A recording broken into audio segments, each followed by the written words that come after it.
Alrighty.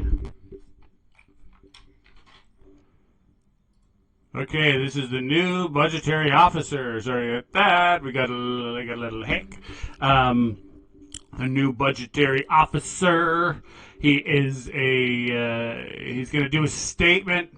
Going to do that. Then we're going to go jump right to statements by members. So let's see what they have to say. To upholding the quality and the integrity of the work that he championed. This committee today is one of stability and continuity. Our office remains steadfastly committed to its core mandate, providing independent, nonpartisan analysis of the nation's finances, the government's estimates, and the Canadian economy. Parliamentarians and the public can be confident that our work will continue without interruption. We will continue to provide the clear, accessible, and transparent analysis that you expect from our office. Our work will always be guided by evidence and a firm commitment to supporting informed debate within these walls and across the country. To that end, last week we released an analysis of the family wealth distribution. Later this week we will publish an updated analysis of federal infrastructure spending. And next week, we will publish the economic and fiscal baseline for the country. So in advance of the government's budget 2025, whenever it's published, we think the parliamentarians need to see a 5-year forecast of where the nation's finances currently stand, so they are well prepared to consider whatever the government decides to bring forward as part of its economic and fiscal plan. We recognize that this committee and all of Parliament face key budgetary issues in the months ahead, and that your decisions will impact all Canadians. To that end, I want to extend an invitation. Our door is open. We are here to support your work. We encourage you and your staff to reach out for briefings or with any questions that you may have. We promise to be responsive, clear, and this is bolded in my opening remarks, impartial.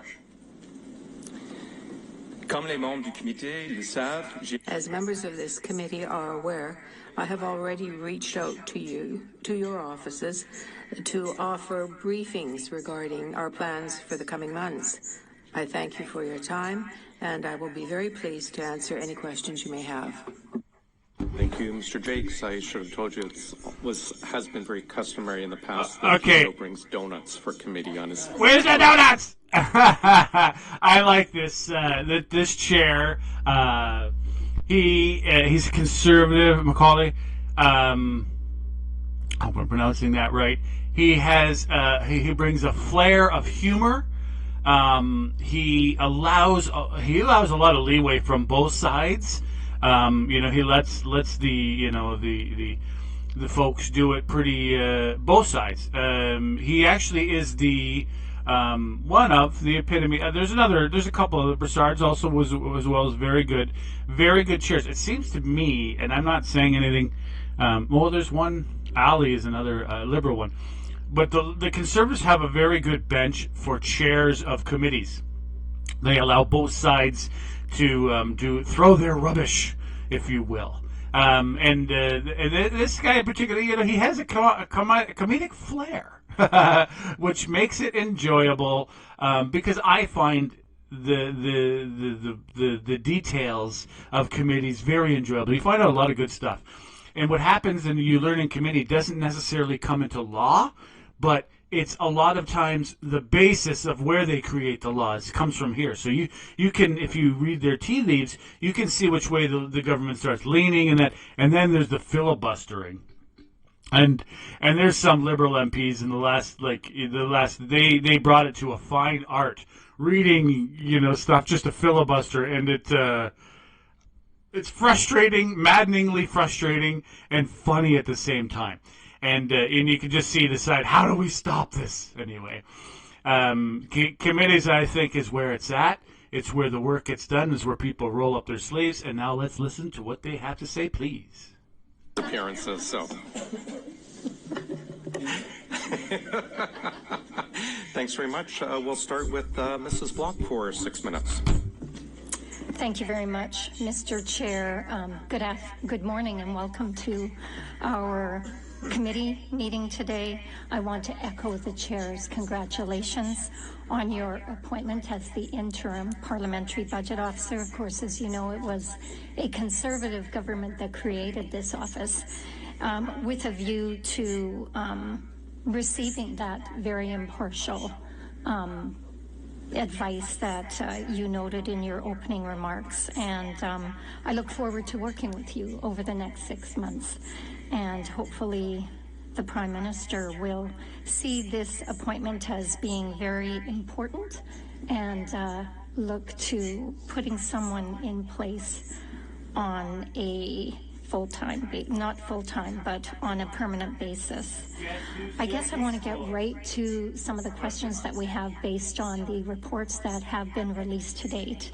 Would you agree that with a clear definition of what counts as operating spending, it's impossible to evaluate whether the government is on track to meet its fiscal anchors?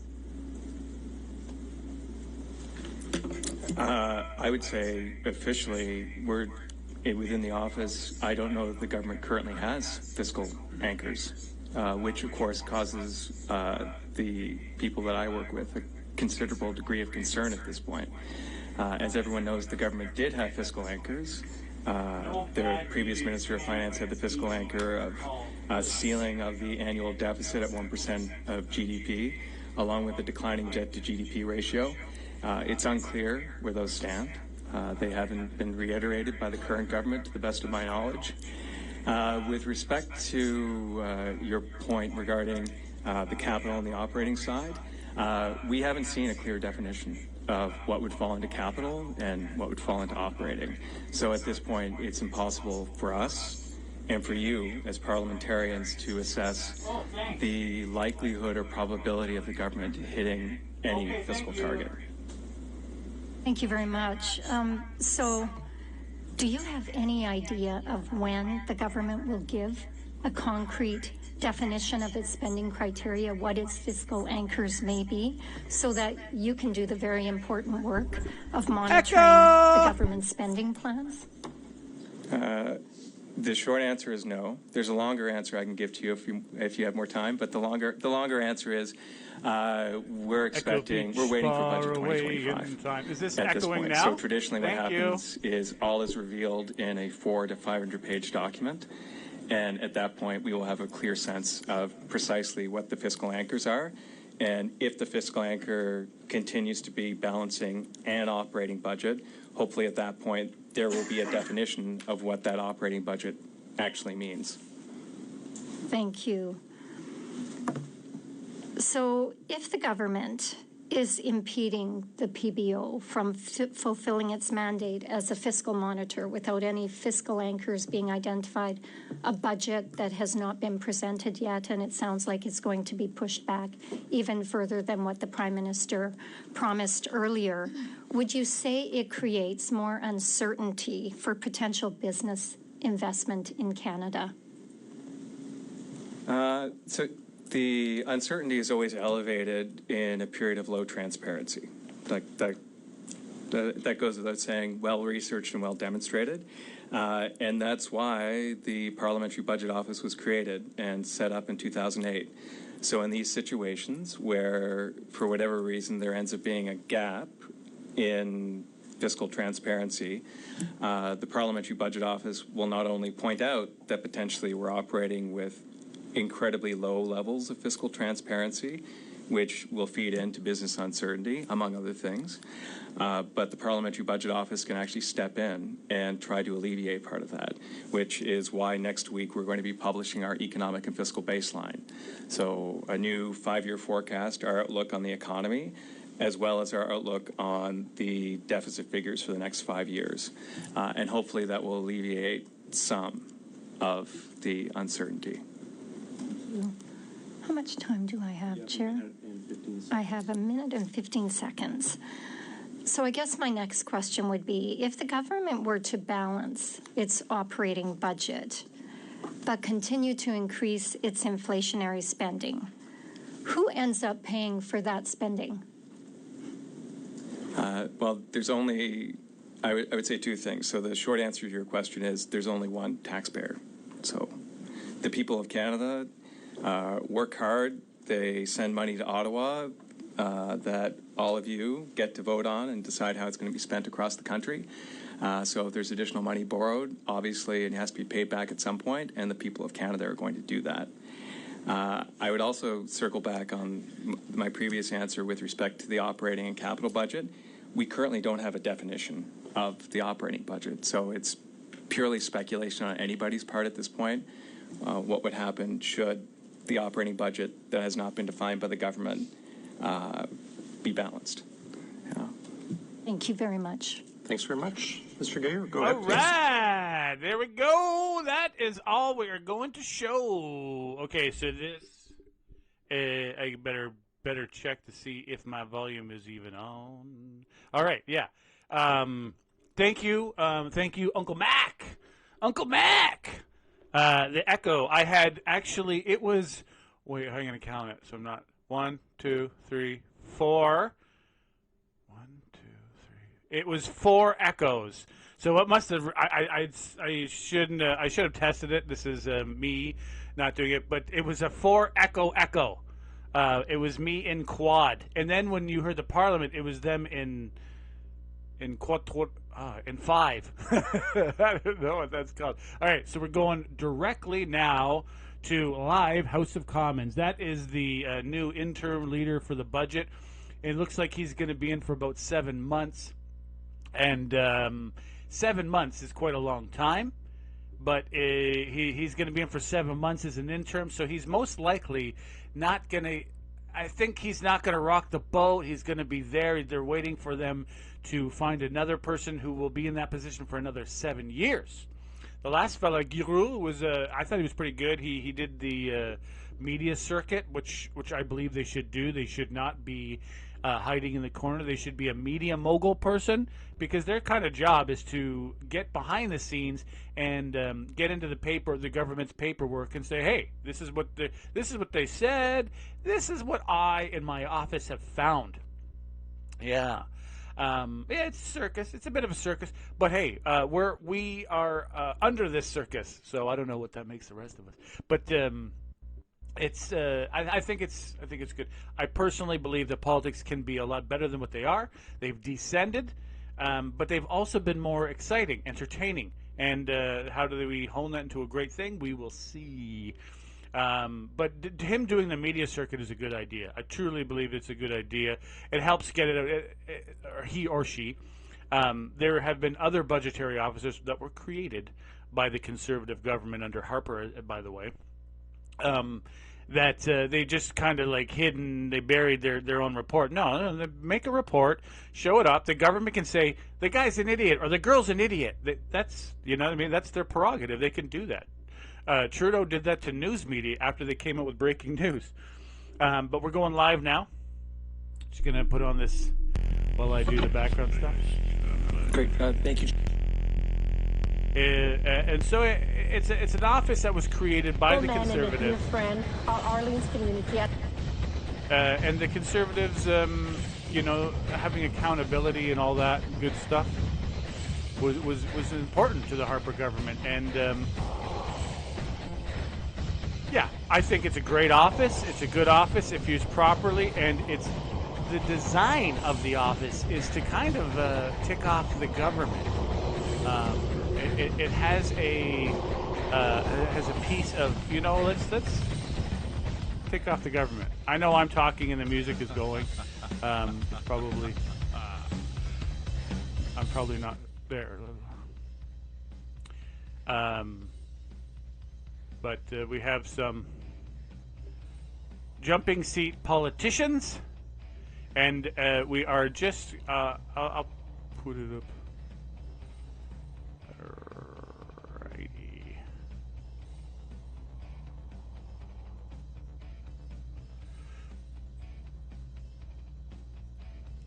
So they do the statements by members every day. They have a little bit of time, and some of them take longer than others. Okay, here we go. Brassard! Let's get his sound Myself going. and my good friend MPP Minister Andrea Kanjan that took place on August 16th in Stroud.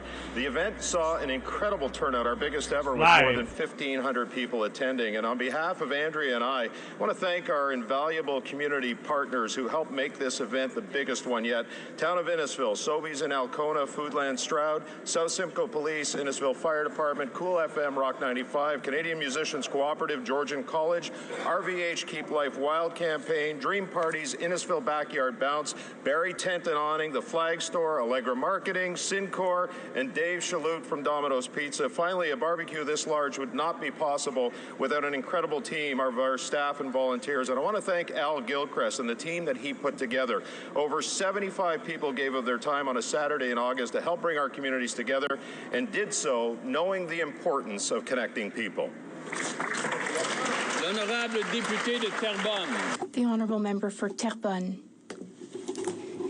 Mr. Speaker, I am delighted to mark the 50th anniversary of the Société du Patrimoine et Histoire de Terrebonne, PHT, Heritage and History Society of Terrebonne, founded in 1975 by Mr. Aimé Despatie and his colleagues. For decades, PHT has been the guardian of Terrebonne's collective memory and heritage. I would like to thank Mr. Raymond Paquin, President, and Ms. Cassandra Smith, Director, for their exemplary dedication. Thanks to their efforts, PHT builds bridges between generations and promotes our history through exhibitions, research, educational activities, and publications. I wish the entire team a happy 50th anniversary. I hope they will be around and continue their great work for a long time to come. For Cowichan, Malahat, Langford. I rise today not only as a member of Parliament for Vancouver Island, but as a veteran who understands the quiet weight of service. I stand here in honor of Warrant Officer George Hull, who tragically passed while deployed in Latvia on Opry Assurance. His body returned to Canadian soil on just Friday. George served with distinction for nearly 20 years. His commitment to duty touched not only the Canadian Armed Forces, but all Canadians who value quiet courage. This summer, I visited CFB Edmonton, where George served. I witnessed the honor and excellence our soldiers carry. George embodied that spirit. To his wife, Michelle, his comrades, and the defense community, we stand with you, we mourn with you, and we honor him. Let us remember Warrant Officer Hull, not only for his service, but for the values he lived: duty, honor, and sacrifice. Fair winds, Warrant Officer Hull.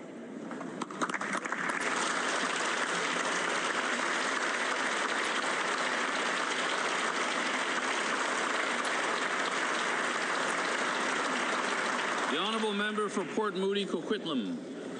Yes, Mr. Speaker. Today marks the 3rd anniversary of Mahsa Amini's death in Iran. Her name became a symbol of courage, and her story touched the hearts of Canadians, including the Iranian community of my riding. They carry her memory with resilience and hope. Last year, Port Moody's Art Shuffle featured Coquitlam artist Galriz Resmani and her Women Life Freedom series, Zendagi Azadi. These powerful works gave voice to Mahsa's sacrifice and to the women who risked their lives every day. On the anniversary of Mahsa's death, Canadians stand united for women's rights and for human rights. Mahsa's life and legacy will not be forgotten. Merci.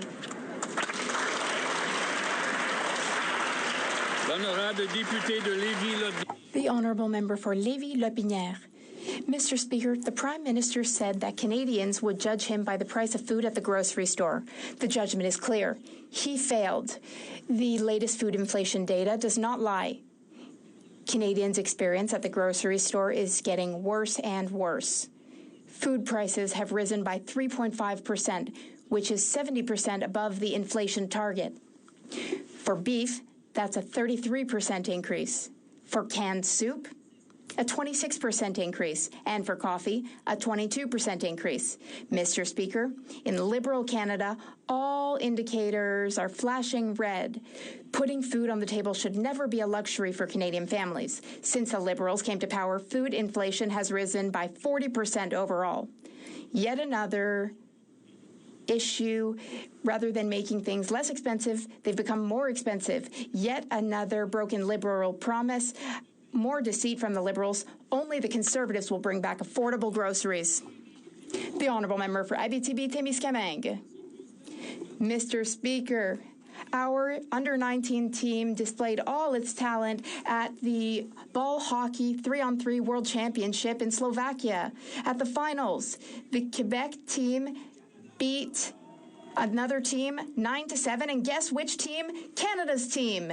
The Équipe Québec Foundation and its president, Stéphane Allinger-Cormier, are making a real difference for young Quebecers by giving them the opportunity to represent our province and our fleur de lis.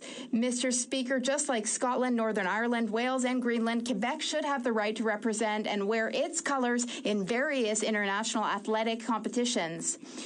This is important because too often we are discriminated against. Our athletes do not belong on Canadian teams. In closing, I want to caution this House against the Commission on the Future of Sport in Canada's desire to merge the various provincial and territorial athletic associations with the national federations.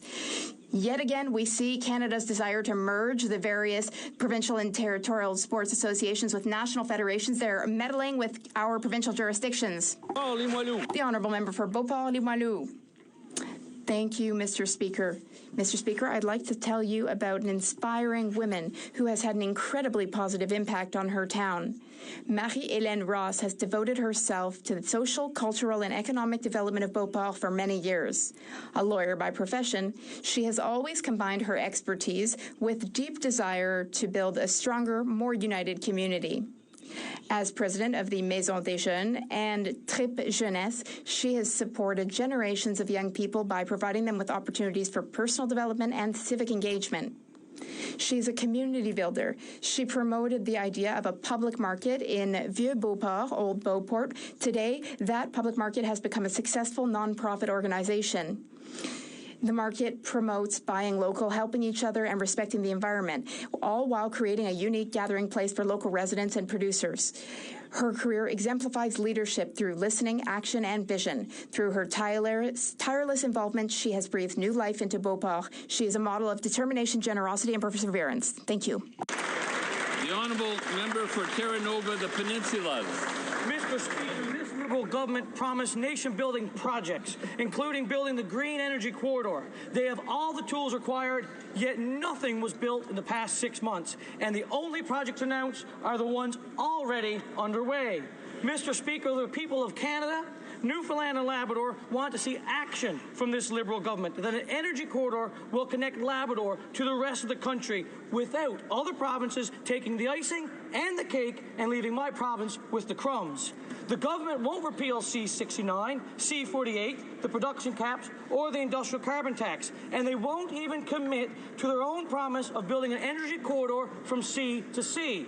It's time for this Liberal government to get out of its own way, stop breaking their promises, use the tools they have, because it's time to get to work. The Honourable Member for Spadina Harbourfront.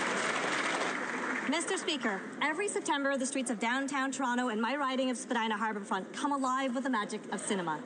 The Toronto International Film Festival is the world's largest public film festival, showcasing over 300 films and drawing hundreds of thousands of visitors from Canada and around the globe. This year, TIFF celebrated its 50th anniversary. I was honored to attend the premiere of John Candy, I Like Me, a moving tribute to one of Canada's most beloved comedians. I'm proud that our Liberal government is supercharging TIFF's global impact with an historic $23 million federal investment in its new content market, an industry initiative where international film, series, and innovation series sectors converge. This industry is a proven economic engine, contributing over $60 billion to GDP and employing more than 600,000 Canadians. By investing in arts and culture, we safeguard our values, foster national unity, and help strengthen a key pillar to Canada's economy. Happy 50th anniversary, TIFF. Here's to the next 50 years of storytelling. The Honourable Member for Calgary-Crowfoot. After nearly 10 years of fiscal and economic vandalism, these Liberals claimed that they are ready to rein in out-of-control inflationary spending that piles on debt for future generations and drives up the cost of living. But since this Prime Minister took office, the federal spending has gone up 8.4% based on the estimates tabled in Parliament. He's boosted consultants by 37% from 19 to 26 billion. He boosted the bureaucracy 6% from 59 billion to 63 billion. Justin Trudeau left a deficit of $42 billion, but this Prime Minister's big spending election platform raised it to $62 billion. And in July, the Bank of Montreal estimated the deficit could be as high as $80 billion, and in August, the C.D. Howe Institute estimated it as high as $92 billion. Food and housing remain unaffordable while unemployment is rising, and this government still has no plan and no budget. They may have pushed Justin Trudeau out, but the fiscal ineptitude remains. The honourable member for Vaudreuil. Saint-Lazare célèbre son 150e anniversaire. The town of Saint-Lazare is celebrating its 150th anniversary. It's a remarkable milestone for our community. From its humble beginnings as a small farming village, Saint-Lazare has grown into a vibrant town thanks to its beautiful natural surroundings, equestrian traditions, and strong community spirit. 9 months, Saint-Lazarians have been treated to parades, celebrations of founding families, barbecues, music, local food, a hockey game featuring former Montreal Canadiens players, and even a Cirque du Soleil show. Tout cela est rendu possible. Mr. Speaker, all of this was made possible thanks to the dedication and vision of Paul Levine and the members of the 150th Anniversary Organizing Committee, including Mayor Geneviève Lachance, the municipal councillors of the town of Saint-Lazare, and hundreds of volunteers. Mr. Speaker truly captured the spirit and heart of Saint-Lazare, a community where both long-term and new residents come together to share traditions, create memories, and look forward to a future with optimism and pride. Happy 150th Saint-Lazare. Cheers to the next one. The honourable member for Calgary Heritage. The Prime Minister promised the fastest growing economy in the G7. Well, tell that to every out-of-work young couple living in the worst unemployment and immigration crisis Canada has known. He said Canadians could judge him by grocery prices. Tell that to Robin in Calgary watching food costs rise faster than when he took office 6 months ago. He promised to cap and control spending. Tell that to the taxpayers expected to pay for him doubling the deficit. He promised nation-building projects. Tell that to any resource worker, project builder still waiting for a single permit. He promised safe communities. Tell that to the Hamiltonians who survived 80 rounds, to the 3-year-old girl and her broken-hearted family in Welland, to the family of Abdul Alim Farouki in Vaughan, to the Jewish woman stabbed in the kosher section of the Ottawa Loblaws, to the communities of Calgary, Surrey, and Halifax. It's time to stop the broken promises. It's time to stop the bait and switch. It's time for him to do his job. The honourable member for Cumberland Colchester. Mr. Speaker, I rise today with a reminder of the power of continued investment in Canada's rural communities. I recently had the opportunity to stand alongside dairy farmers of Nova Scotia and Taste of Nova Scotia to announce this government's financial support for the Nova Scotia Cheese Trail. This initiative creates real opportunities for family farms and local cheesemakers to prosper. The trail connects people from all backgrounds to the stories behind their food and the communities that make it possible. This isn't just economic development, it's community building. It's about ensuring that no matter your postal code, you can experience the spirit of agricultural excellence that makes our country stronger, safer, and more resilient. Sounds like a pretty good idea to me. Oh. Oral questions, questions orales. The Honourable Leader of the Opposition.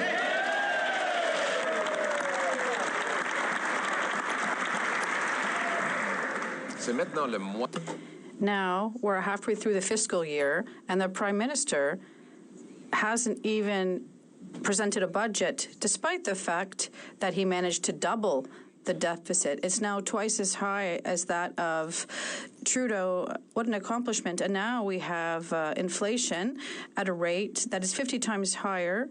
And for food, it's up 70%.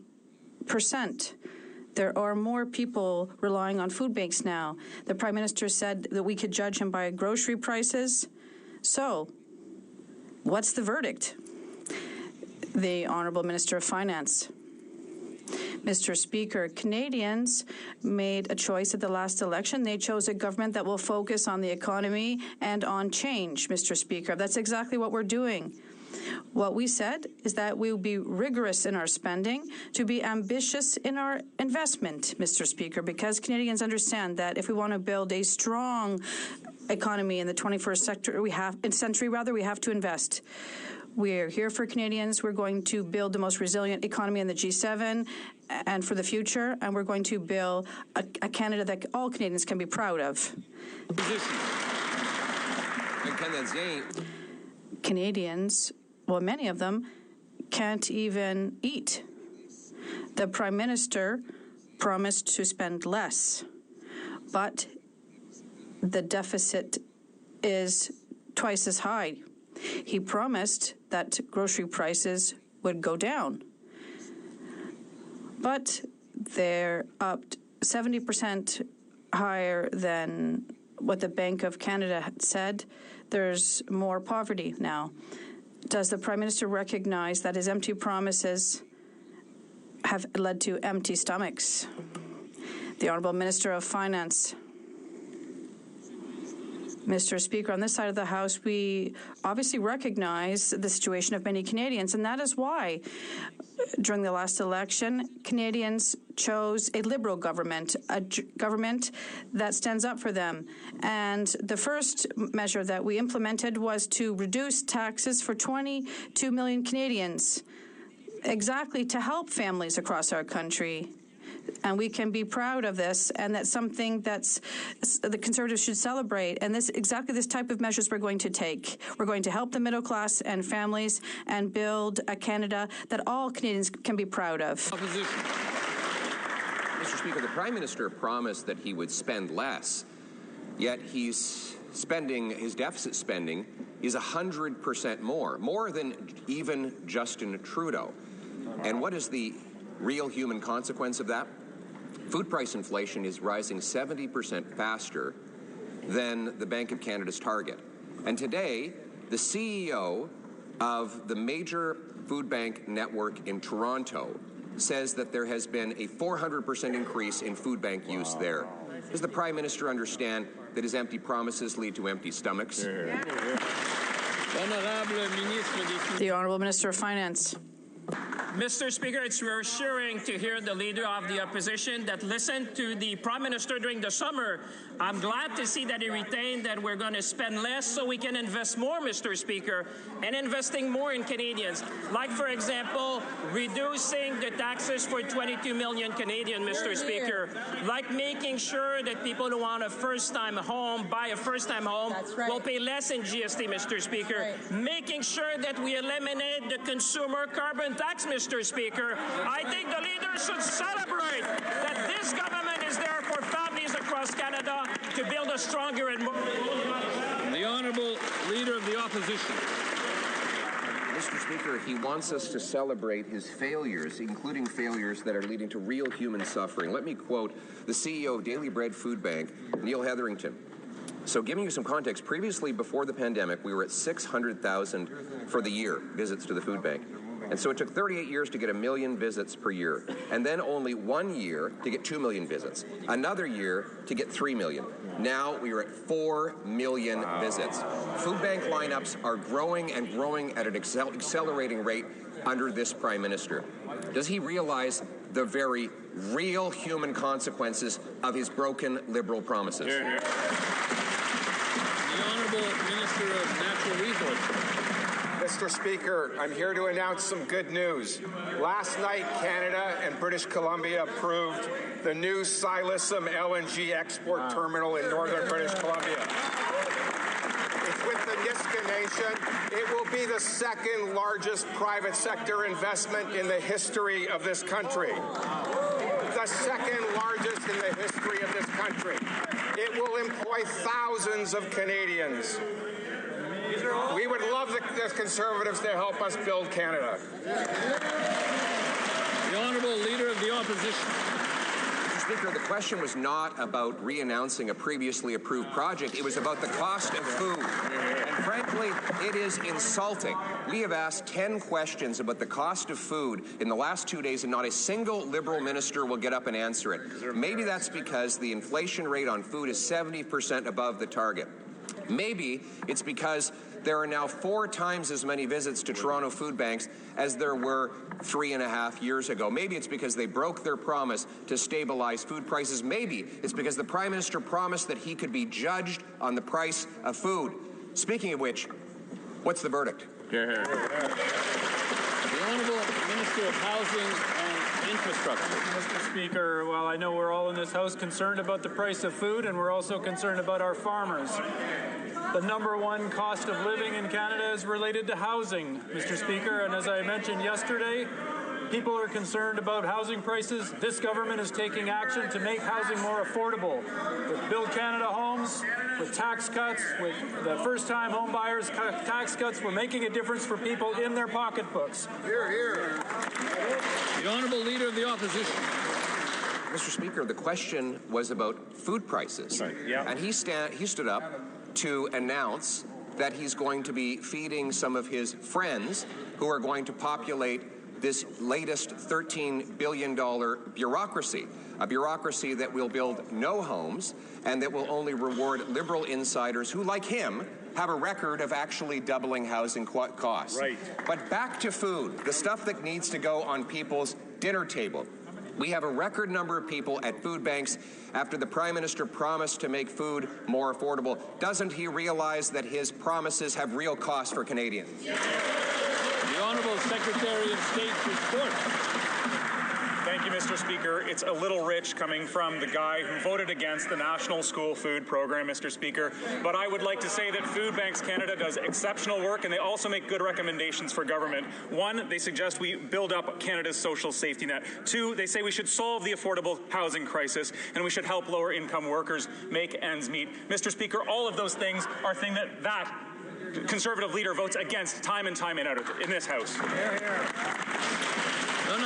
The Honourable Member for Belleuil-Chambly. Mr. Speaker, I would like to say that I went to Washington not to talk against the Canadian government, but to contribute to establishing favorable conditions with respect to trade and tariffs. And yesterday, when I asked the Prime Minister a serious question, he responded that the relationship was going really well with Mr. Trump, and the proof is that they were sending each other text messages on their cell phones. I would like to know who on that side of the House can explain this. Minister of Canada-U.S. Trade Relations. Mr. Speaker, I'd like to thank the Leader of the Bloc for this question. I'm not at all shy to remind members on this that we are in discussions, important discussions with the United States on 2 fronts. First, how to improve in the short term our trade relationship, obviously focused on strategic sectors, steel, aluminum, cars, and softwood lumber. And at the same time, we're preparing for the overhaul of the trade deal between our 3 countries. We're working with the Mexicans and the U.S. on this. The Honourable Member for Belleuil-Chambly. What I heard in Washington, Mr. Speaker, was that people were disappointed in the absence of the Prime Minister, even though the ministers visited, and people think that there's a lack of respect in the government's attitude that says this privileged relationship is finished with the U.S. So I asked the Prime Minister to correct this yesterday. Is the government not concerned that the United States legitimately, before a negotiation, be concerned with the attitude from the Canadian government? The Honourable Minister of Canada-U.S. Trade Relations. Mr. Speaker, in our discussions with our American counterparts, obviously we always talk about the importance of having trade deals that benefit both of our economies. And I agree with the Leader of the Bloc in terms of the fact that the U.S. will always remain our main neighbor, and an essential economic partner. The president has said that our trade relationship is changing, and that's we have to work to determine what the best way to protect Canadians is. The honourable member for Belleuil-Chambly. I'd like to remind the minister and the government that 80% of our exports, and that's not going to change, go to the biggest economy in the world and the largest military power. Whether we agree with that government's philosophy, we have to treat them with respect. And the Prime Minister will go to Mexico soon, to Malaysia, South Korea, and maybe even to Brazil. And during all this, will he speak to the U.S. President or go to Washington? The Honourable Minister for Canada-U.S. Trade. Mr. Speaker, I agree with the first part of that question from the Bloc leader. Obviously, we have to treat our relationship and conversations with our American counterparts with great respect, like we treat Americans with respect. They are the biggest economy in the world. Right now, we are facing the best circumstances in all of, in terms of the other trading partners.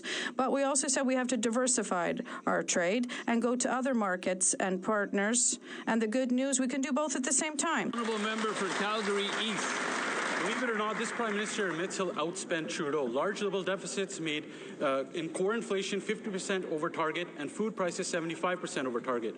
No wonder everything is so expensive in this country. And listen to these stats. Beef up 33%, soup 24%, and coffee 22%. Now, inflation's up, deficits are up, and borrowing costs are up, while the economy's down, Canadians are down, because this Prime Minister's elbows are down. Why doesn't he put his head down and stop spending so much so grocery prices can come down? The Honourable Minister of Finance. Mr. Speaker, we understand the situation of many families in this country, and that's why this Prime Minister has been key in acting to make sure to make life more affordable for Canadians. But the real question that people are asking at home today, Mr. Speaker, many are looking, why would the Conservative voted against childcare, Mr. Speaker? Right. Why did the Conservative voted against pharmacare, Mr. Speaker? Why would the Conservative voted against the dental care program, Mr. Speaker? Why would the Conservatives stand up in this House asking these questions when they voted against helping Canadians? On this side of the House, we'll always be on the side of Canadians. The honourable member for Calgary East.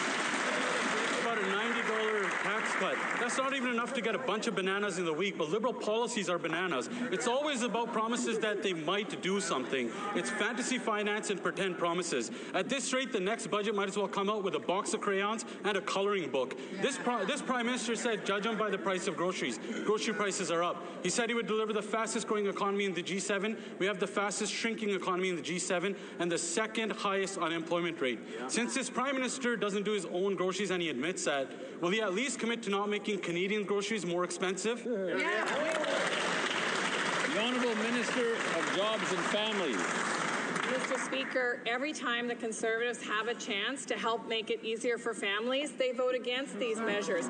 For example, Mr. Speaker, the National School Food Program, which is actually putting food in children's bellies and helping alleviate families with the cost of feeding their families, these Conservatives voted against that too, Mr. Speaker. Every time they have a chance to help bring down costs for Canadian families, like supporting the National Child Care Program, they vote against it. So they should look hard in the mirror about who is standing up for Canadian families. The Honourable Member for Calgary-Mindapore. Mr. Speaker, this Prime Minister claims to be different. Instead, 6 months in, Canadians are now learning that this Prime Minister is no different than the last guy, as Liberals increase spending on their well-connected consulting friends by 37%. Everyday Canadians pay more and more for gas and for food. Butter is up 64%, apples are up 60%, and rice is up 74%. So here's a lesson for my Liberal friends. A deficit that doubles isn't different, is it? The The Honourable Minister of Industry. I have a lot of respect for my colleague. I would like to remind her that we already cut taxes on the middle class and on first-time home buyers. That's true. And as many Conservatives have asked us to do, we cut also the carbon tax. So all that to say, over the summer, we also took a very strong action to bring down costs for broadband services and to increase competition in the telecom sector. Mr. Speaker, we'll continue to be there for Canadians and to build Canada strong. The Honourable Member for Calgary, Midnapore. Mr. Speaker, the Prime Minister told Canadians that he was the man with the plan. Yet 6 months later, his budget is nowhere to be seen. And experts now project that his deficit will be double what Trudeau already created. This Prime Minister is proving one thing, that Liberals, no matter how they brand themselves, cannot be trusted to handle our finances. Canadians expect and deserve a government that will work for them on the issues that matter the most. Yet 60% of Canadians say that cost of living keeps them up at night. So when will the Liberals start acting like it? The Honourable Minister of Finance. Mr. Speaker, in fact, we spent the summer listening to Canadians. And you know what Canadians have told this House? They said act with respect to the cost of living, Mr. Speaker, and that's exactly what we've done with respect to reducing tax for 22 million Canadians, reducing the rebate for having a rebate for GST for first-time home buyer. The second thing they said, Mr. Speaker, is make homes more affordable, Mr. Speaker. That's why you've seen recently we launched Build Canada Homes, Mr. Speaker. The Conservatives should be celebrating today instead of talking down Canada and the Canadian economy. Let's work together to build the strongest nation, Mr. Speaker. The Honourable Member for Sarnia, Lambton, McIlvenna. Speaker, we know that the out-of-control spending of these Liberals has driven up inflation 50%. The Prime Minister's deficit is projected to be double that of Justin Trudeau. Canadians are paying the price, especially at the grocery store. Soup up 20%, coffee up 22%, groceries overall up 70%. The Prime Minister said he should be judged on the price of groceries. He has broken his promise to cut the food costs for Canadians and shown he's just another bait-and-switch Liberal. When will he cut Liberal deficits to bring the cost of food down? The Honourable Minister of Jobs and Family. Mr. Speaker, Canadians chose in the last election a Prime Minister that could drive forward an agenda to grow the strongest economy in the G7, and that's exactly what we're doing, Mr. Speaker. But let's take a look at the past. The Conservatives, every time they have the chance, vote against families. The National School Food Program, for example, Mr. Speaker, puts food in bellies of children so that they can learn and grow, and, by the way, saves Canadian families $800 a year. Voted against. What kind of help for families is that? The Honourable Member for Richmond, Arthabaska. Thank you, Mr. Speaker. I am concerned, Mr. Speaker. My Conservative colleagues are as well. And Canadians are concerned of the broken promises from the Liberals. Mr. Speaker, the Liberals are spending blindly without a budget. And this is going to be devastating when they'll table their budget one day. This isn't a joke. Justin Trudeau seems to be nothing compared to the current program. It'll be double the spending. Out of respect for Canadians, they need to table a responsible budget right now. The Honourable Minister of Industry. I would like to remind my colleague and reassure him that we did reduce taxes for the middle class. Second, we reduced taxes for first-time homebuyers. And we got rid of the price on carbon. Also, what we did this summer, we cut internet prices for Quebecers and Canadians. And we increased competition in the telecom sector. So they should be supporting the government in its agenda to cut costs for Canadians. The Honourable Member for Richmond, Arthabaska. Mr. Speaker, the Minister has announced spending without having a budget. After these broken promises to deceive Canadians, they'll be the one paying the prices. Inflation is up. Grocery prices are up, 70% above the inflation target. And I would ask the Prime Minister to go do his groceries, to buy fruits and vegetables and meat. and we'll see how he responds to Canadians. He's doubled the deficit, and unemployment is up. Prices will continue to rise. Does this sound like everything's A-OK? The Honourable Minister of Industry. Obviously, according to what I said earlier, our objective is to keep costs down for Canadians, and we are taking action, and my colleagues should note this.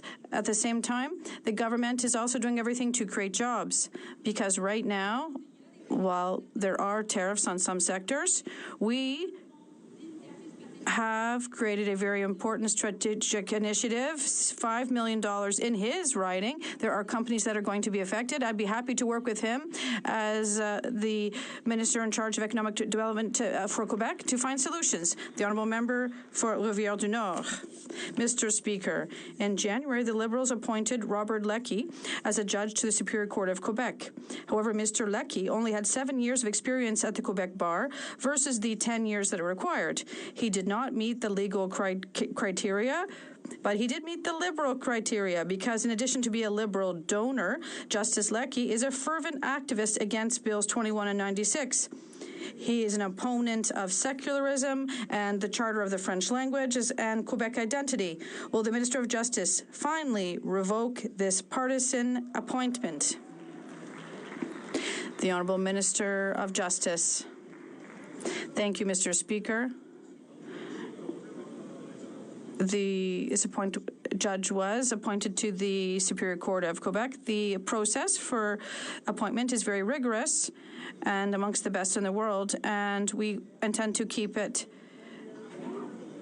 It is one of the cornerstones of our democracy, and it's essential to our rule of law. This is one of the very principles that we'll always defend. Thank you. The Honourable Member for Rivière-du-Nord.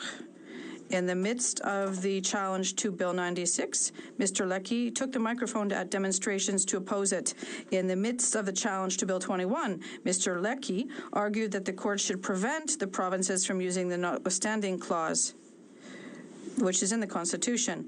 And this enemy of Quebec's laws was appointed judge in Quebec by the Liberals. We call this packing the room, except in this case, the room is the courtroom, and it's the public's confidence in the entire justice system that is compromised by these partisan appointments. How come the minister has not yet cancelled this appointment? The Honourable Minister of Justice. It's very important that we come to understand the process by which we nominate judges is benefits from the independent advice of those who are expert in assessing the quality of those that are elevated to the bench. It is extremely important that we maintain the independence of the judiciary if we're going to count on our democracy to serve future generations of Canadians. To characterize those who've been appointed as enemies of the state is dangerous, and I would encourage my colleagues on all sides of the House to advocate for an independent judiciary to defend our democracy for years to come. The Honourable Member for Newt-Tecumseh-Gwillimbury. The Prime Minister said Canadians should judge him by the cost at the grocery store. Well, they have, and his record is aged like an expired yogurt on a hot day in July. Food prices are up another 3.5% because his out-of-control spending keeps driving up inflation. This spending doesn't just show up on the government books. It shows up on the grocery bill of every Canadian family. Will the Liberals admit that the doubling of the deficit will only make food inflation worse? The Honourable Minister of Jobs and Families. Mr. Speaker, it's important that Canadians can rely on the services that the federal government has put into place to make life more affordable, Mr. Speaker. Things like a national dental care program, Mr. Speaker. I have heard from so many people in my riding about how programs that the federal government have put into place to make life more affordable are changing their lives, Mr. Speaker. These are the kinds of things Conservatives would cut if they'd had a chance, and we won't stand for that. The Honourable Member for Newt-Tecumseh-Gwillimbury. If Liberal excuses could fill a shopping cart, no one one in this country would go hungry. But families can't eat the word salad these ministers keep dishing out. Today, 25% of households can't afford food. Many are having to skip meals for days. This hardship is the direct result of this Liberal government's reckless spending. Every dollar the Liberals add to the deficit feeds inflation, but it doesn't feed hungry families. Will the Prime Minister finally admit his broken promises and reckless spending are hurting Canadians? The Honourable Minister of Jobs and Families. Well, Mr. Speaker, Canadians clearly understand the difference between investment and cuts. That's why they chose us in the last election, because they know that we're going to create these jobs that are going to ensure that they and their children have the bright futures that all Canadians deserve. Mr. Speaker, the Canada Child Benefit delivers over $7,700 per child into Canadians' bank accounts every year. Mr. Speaker, this is a game changer for families, and Canadians knew that these kinds of things were at risk with Conservatives that cut. The Honourable Member for Long Range Mountains. Mr. Speaker, the Prime Minister said Canadians would judge him by the cost at the grocery store. Well, Canadians are indeed judging, and 25% of Canadian households are struggling to afford food, and food bank use since the pandemic is up from 600,000 to 4 million at Canada's largest food bank in Toronto. Another Liberal broken promise. Does the Prime Minister understand that the country is facing a cost of living crisis? And will he admit that doubling his deficit will pour gas on the fire of food inflation? The Honourable Minister of Jobs and Families. Mr. Speaker, just a short while ago, Canadians had a choice. They could choose in Conservatives that were promising to cut their way to growth, something that Canadians know is impossible, and instead they chose a Prime Minister who would invest in them, invest in their families, invest in the growth that Canada and Canadians deserve. That was the result of this election. The Conservatives know that they have stood against families every time they had a chance to support them. The Honourable Member for Long Range Mountains. Mr. Speaker, despite the attempt to distract from the real issue, the reality is everywhere I go in my riding, I hear the same concern. People are stretched thin. Families are struggling to put food on the table. This is a national crisis. A new report from Food Banks Canada gives this Liberal government a failing grade on food insecurity. Beef is up 33%. Basics like sugar and potatoes are climbing by double digits, and food banks are stretched way beyond their limits. Will the Prime Minister finally admit that doubling the deficit will only make food inflation worse? The Honourable Minister of Jobs and Families. Mr. Speaker, on that side, what Conservatives want to do are cut the things that Canadians rely on. But on this side, we're cutting taxes.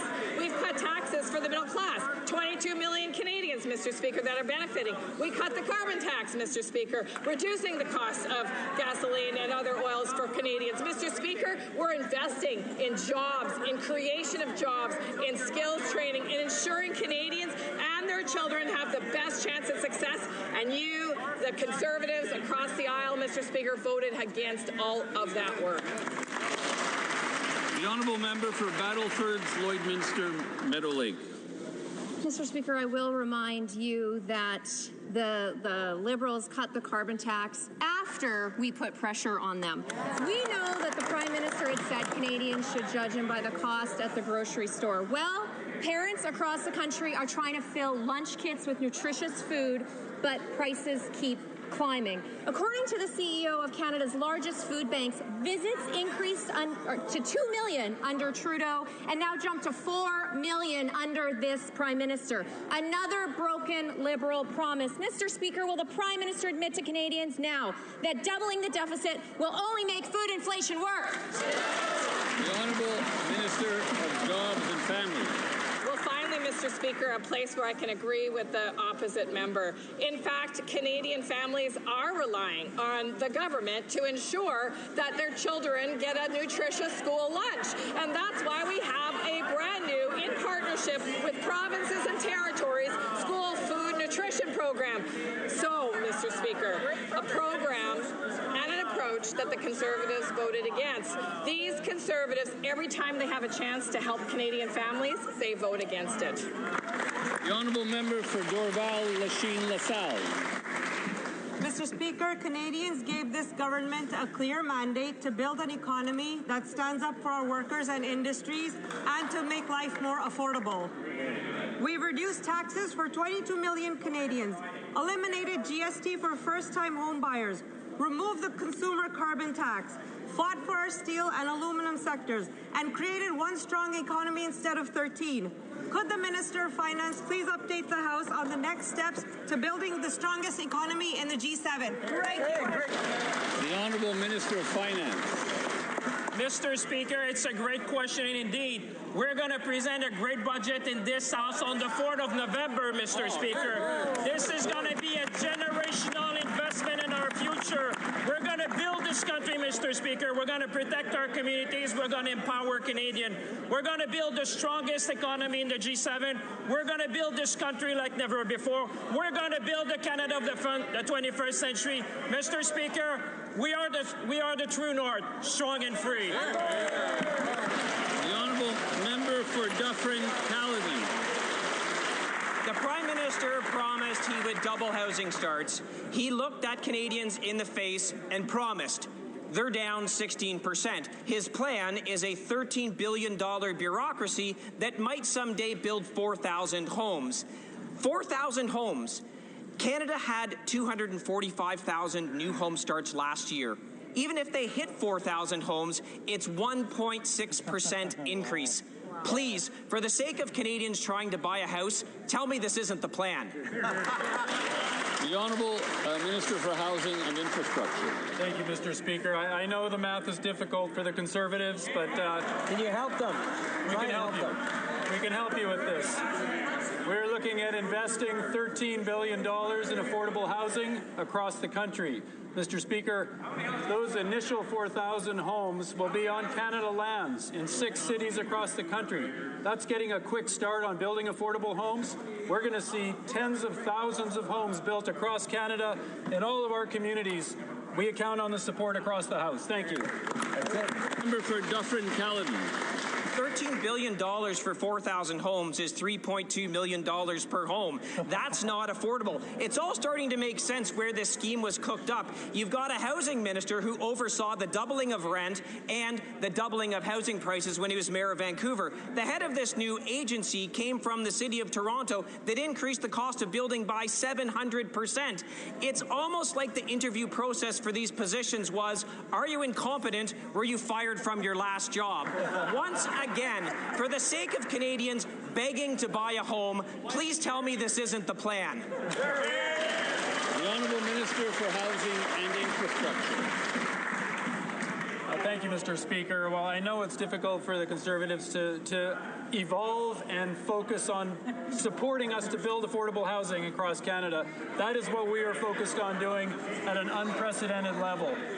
When I was mayor, I had no support from a Conservative government to build affordable housing in Vancouver. I know it was the same in Toronto. We are going to support our local governments. We are going to build in Montreal 20,000 homes on the Namur Ipo, on the site, middle of the city. We are going to see remarkable progress on this front, Mr. Speaker. The honourable member for Northumberland Clark. The dream of home ownership is becoming a nightmare in Canada. The Prime Minister promised to double the pace of home construction. Now they're spending $13 billion to build just 4,000 homes. And yes, the math is $3.2 million per home. This will blow up the deficit and not impact housing starts, which are actually down 16%. Taxpayers can't afford to build $3.2 million homes, but we know this minister can afford to live in one. So will these new homes be as luxurious as his condos? Yeah! The Honourable Minister for Housing and Infrastructure. Thank you, Mr. Speaker. To the member opposite. Again, $13 billion. $13 billion will be invested across Canada, in communities across Canada. We're looking at partnerships with provinces, territories, communities of all shapes and sizes, Indigenous nations. We will empower the private sector to build tens of thousands of homes. We are looking forward to rolling out the most aggressive housing program in Canadian history. We look forward to your support. The Honourable Member for Bellechasse, Les Etchemins-Lévis. The Prime Minister promised to double housing starts, but what we're seeing instead is a 13% decrease.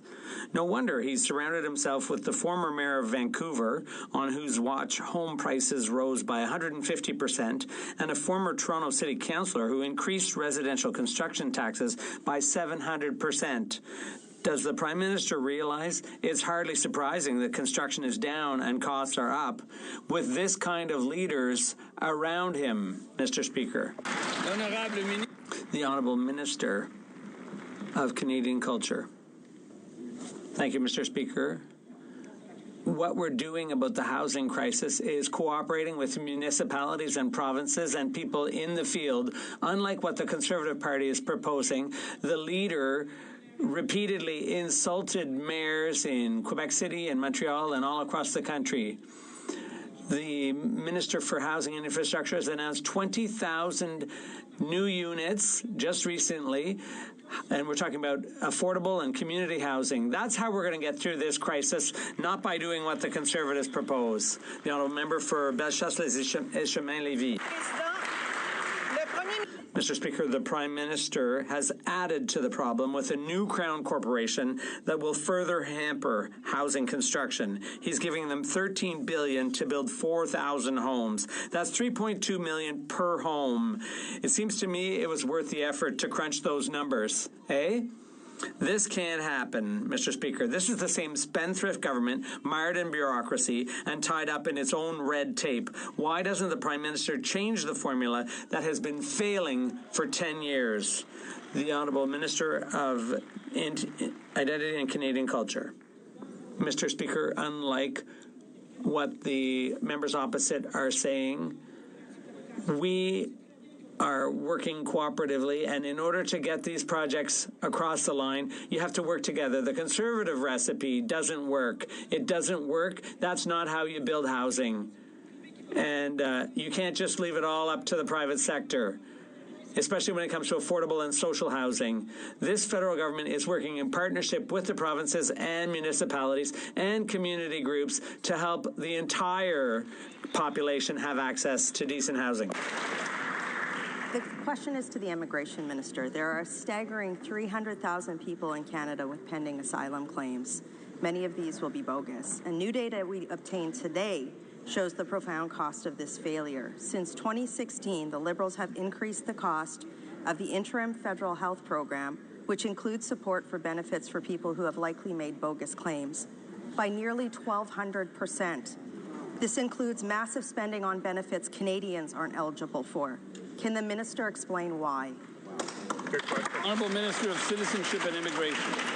Mr. Speaker, thank you for the question. We just ran a campaign on restoring sustainability to our immigration system to ease pressure on housing and social services, something the Conservatives also voted for. Our immigration levels plan reduced targets for permanent and resident. That plan is working.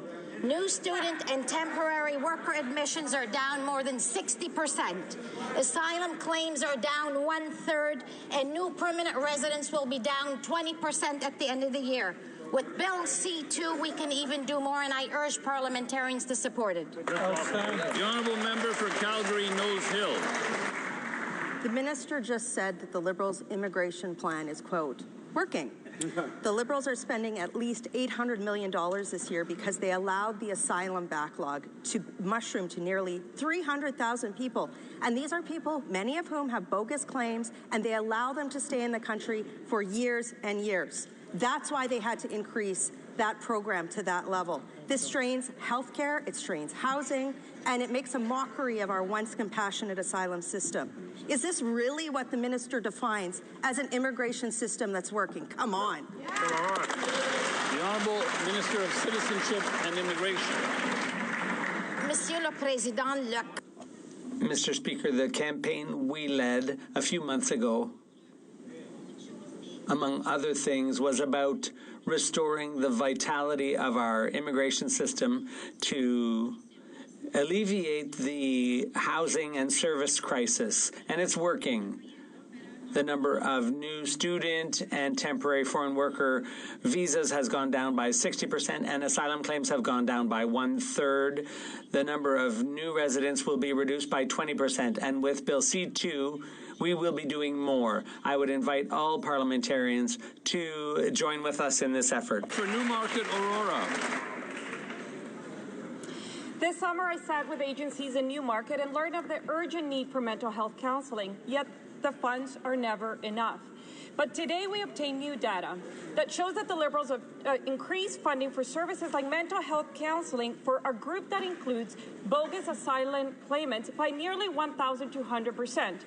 1,200% increase in funding. There are many Canadians who have paid taxes their whole life and cannot afford counseling services. Canadians are compassionate people, but why isn't this minister stopping asylum system abuse? Good question. The Honourable Government House Leader. Mr. Speaker, I just want to point out that there is legislation before this Parliament right now that would give the legal authority to my colleague, the Minister of Immigration and Citizenship, the ability to deal more efficiently with the issue of asylum seekers. We know that the migratory pressures are going to continue around the world. We know we want to have secure, meaningful borders. We know we want to have the legislative powers to be able to deal with this situation in an orderly way. The only thing we don't know is where the Conservatives are going to stand on this. Will they let this legislation through Parliament, pass it, and help us fix our... The Honourable Member for Markham Unionville. This question is to the Immigration Minister. Seniors in Greater Toronto area are having to choose between heating and eating. But now we know that over the past decade, the Liberals spend more on providing benefits to a group that includes bogus asylum claimants than on their platform promise to spend on upgrading long-term care facilities. Canadian seniors are suffering. So why did the Liberals allow Canada's once compassionate asylum system to be abused into a system that fails everyone? The Honourable Secretary of State for Seniors. Mr. Speaker, our new government continues to build a strong system for Canada's seniors. We know that seniors deserve to retire with dignity, and we work closely with our provincial counterparts to ensure that they have access to long-term care beds as well as other forms of housing and are able to age in place. We are working really closely with the Minister of Housing to ensure that seniors are housed, but also we are ensuring that they retire with dignity with access to old age security, which we increased by 10% in July of 2022. Thank you, Mr. Speaker. The Honourable Member for Les Pays d'en Haut. Mr. Speaker, Canada and Quebec are at a crossroads. The global trading system has been upended, supply chains disrupted, and new technologies like AI are going to radically transform the way we live and do business. Mr. Speaker, Canadians have given this government an ambitious mandate to tackle this crisis, and the upcoming federal budget will outline the government's plan to build a bold and strong Canadian economy, the strongest in the G7.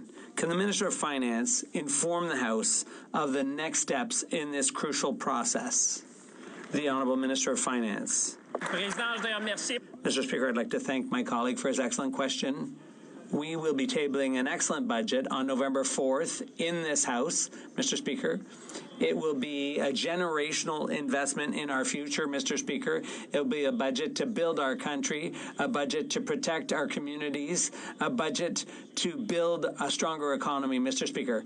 We are going to build the most resilient economy in the G7. We're going to build the Canada of the 21st century. Vive le Canada, Mr. Speaker. Expectations for this Prime Minister were low, but holy smokes, he's been Prime Minister for 6 months and we still haven't seen a budget. The Prime Minister said he would spend less than Trudeau, but his deficit is projected to be almost double the number that forced the former Finance Minister to resign the first time around. This is another broken Liberal promise. It's a Liberal bait and switch. This massive deficit spending is driving up inflation and sending the price of groceries raised sky high. When will this Prime Minister admit that his broken promises are breaking the bank for Canadians? The Honourable Minister of Finance. Mr. Speaker, now that our Conservative colleagues know the date of the budget, I hope they're prepared to go back in their riding to explain to Canadians this generational investment in our collective future, Mr. Speaker. I'm sure they're going to be proud to go back in their riding to say, we're building this country, Mr. Speaker, that this budget is going to protect their community, Mr. Speaker, that this budget is going to empower Canadians, Mr. Speaker, that this budget is going to build the strongest economy in the G7. I hope all the Conservative and all members of this House will go out and tell Canadians, together we'll make it. We're the true North. The Honourable Member for Chilliwack Hope. Speaker, the latest food inflation numbers are out, and it's more sticker shock for Canadians. Groceries are up a whopping 70% above the Liberal inflation target. Since the Liberals took office, food costs have risen by 40%, driving millions more Canadians to the food bank every single month. The Prime Minister said he would be judged by prices at the grocery store. Well, the verdict is in. It's another Liberal broken promise, another Liberal bait and switch. When will the Prime Minister admit that doubling the Liberal deficit is just going to send these record high food prices even higher? Here. The Honourable Secretary of State for Sport.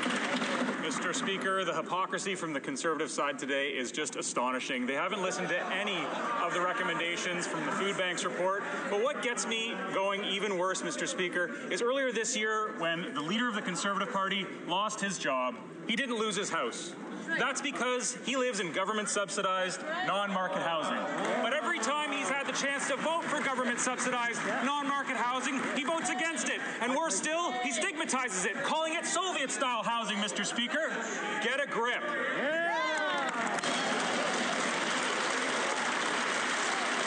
The Honourable Member for Airdrie Cochrane.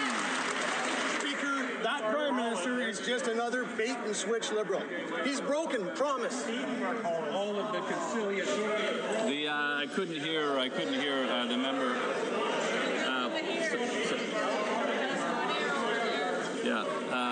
If the Honourable Member would like to take it from the top, then. Mr. Speaker, that Prime Minister is just another bait-and-switch Liberal. He's broken promise after promise after promise, and it's hurting Canadians. His massive Liberal deficits are leading to an even worse cost of living crisis than we had under Justin Trudeau. Canadians can barely afford even a can of soup, especially because inflation has driven up the cost of a can of soup 26%, or a can of tuna, which is also up 19%. Isn't it true that that Prime Minister is just another Liberal only good at one thing, breaking promises? The Honourable Secretary of State for Finance. Mr. Speaker, Canadians don't want to take advice on the economy from a party whose leader has never worked in it. We have cut taxes for 22 million Canadians. We have cut the consumer carbon tax. We have cut tax for first-time homebuyers. We are going to build homes at a scale not seen since World War II. Mr. Speaker, we are going to build the strongest economy in the G7. I ask the Conservatives to get on board. Thank you. The Honourable Member for Madawaska-Restigouche. Mr. Speaker, access to safe and affordable housing is a basic need and a shared jurisdiction. Canadians expect concrete progress, building homes cheaper and faster, so young people, families, vulnerable individuals, and people at all stages of life have access to housing that meets their needs.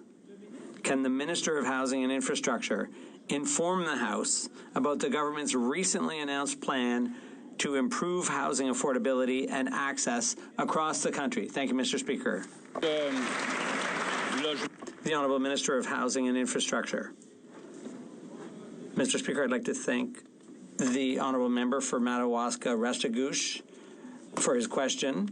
Our government recently launched Build Canada Homes, a new agency dedicated to tackling the housing crisis. This new agency will focus on building affordable housing on a large scale and quickly all across the country. And this is just the beginning.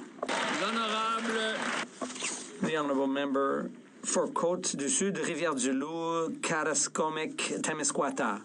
Mr. Speaker, The Prime Minister still hasn't tabled a budget, and the forecast deficit is double what the Liberals themselves had announced. Meanwhile, inflation is 50% above target, and this inflation is being paid for by Canadian families every week at the grocery store. Canadians are getting deeper into debt just to feed themselves. Well, when will the Prime Minister stop raising deficits and impoverishing Canadian families? The Honourable Minister of Finance. Mr. Speaker, as I said earlier, the government will be tabling its budget on November 4th. But, Mr. Speaker, that's where we'll see the true colors of the Conservatives. Will they support a plan, a generational investment in the Canadian economy? Will they support Canadian families? Will they be there to support the Canadian economy? Will they be there to support Canadian workers, Mr. Speaker? The last time we tabled the steps to help Canadian families, they voted against it. And we'll find out where they stand when the next budget is tabled, because we expect everyone to support it to build a strong country. The Honourable Member for Rosemont-la-Petite-Patrie. On August 17th, Air Canada flight attendants went on strike to demand payment for what they do, the work they do before flights.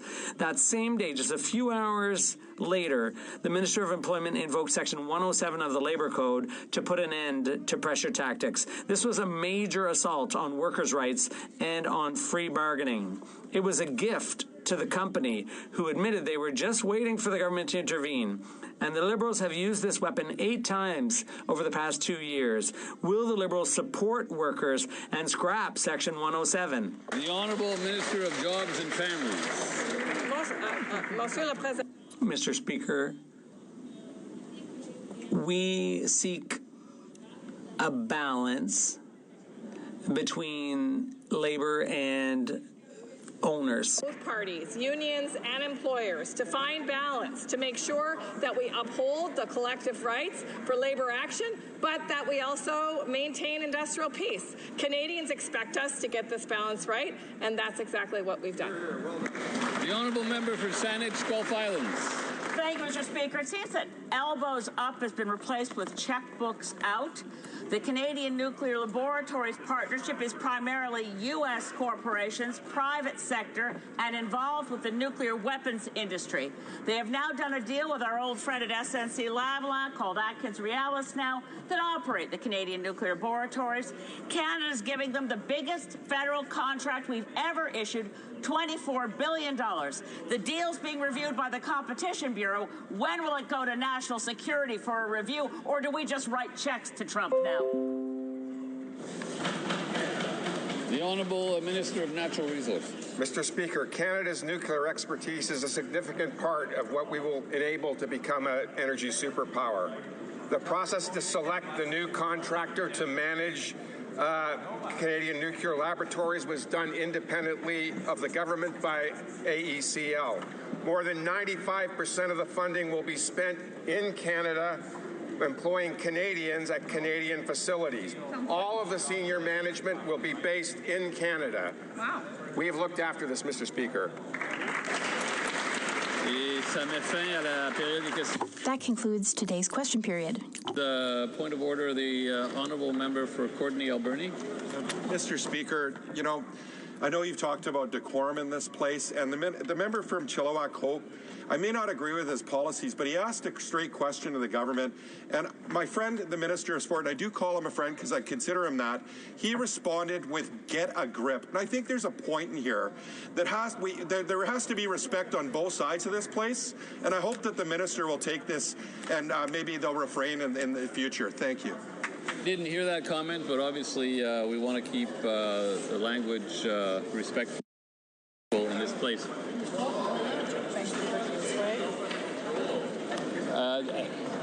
Are there any other points of order? Mr. Vancouver Kingsway. Vancouver. Oh, yes, sorry. The Honourable Member for Vancouver Kingsway. Thank you, Mr. Speaker. But standing order. Too much noise, so if the member could wait for just a moment, we'll allow the room to empty to the extent that it wishes to empty, and we'll get to his point of order.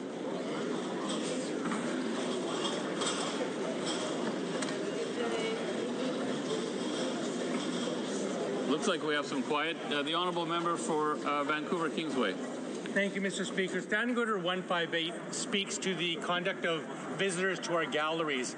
I received a notice during question period that Air Canada flight attendants who were in the gallery, they were wearing their red T-shirts that said "Unpaid work doesn't fly." They advised that they sent a picture of their shirt to the Sergeant-at-Arms or whoever controls admission to the gallery and received explicit permission to be in the gallery with those shirts. 20 minutes into question period, they were asked to leave, and they were advised that some member on the government side expressed that they were uncomfortable with that T-shirt. And I'm just wondering if you could rule on that and ask if members of the government are allowed to kick out Canadians who are watching the People's Business in their House of Commons because they're wearing T-shirts that have been approved for wearing by the House of Commons. I was not aware of the backstory here, but I will look into it. And get back to the House. The honourable member for Cloverdale, Langley City. Mr. Speaker, I'm here to speak on the question of privilege that was raised yesterday by my colleague Frank Caputo, Shadow Minister for Public Safety. For my colleague, the Minister of Public Safety. It's my responsibility to ensure the well-being of Canadians, including those behind prison walls.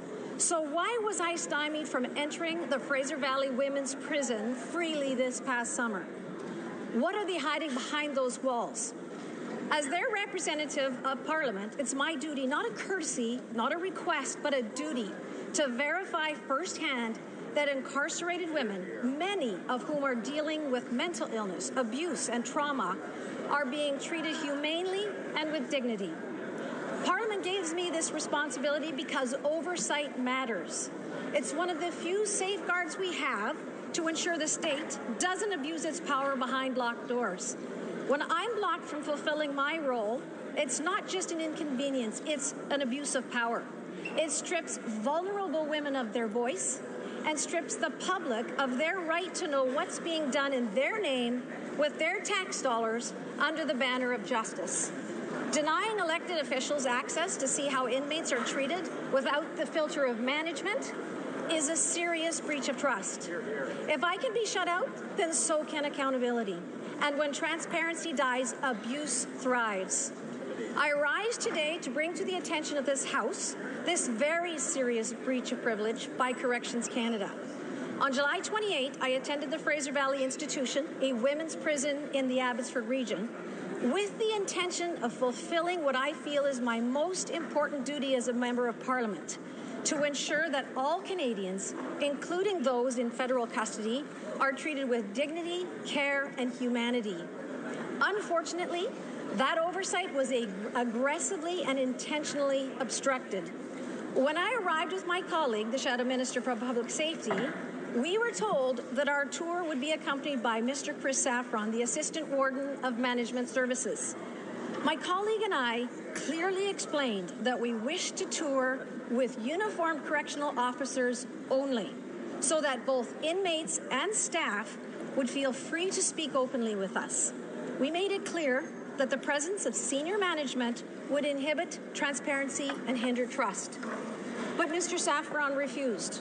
He insisted on joining the tour, dismissing our concerns by saying, "No one will know who I am. I'm just a guy in a polo shirt." I disagreed. Inmates and staff definitely know who the assistant warden is.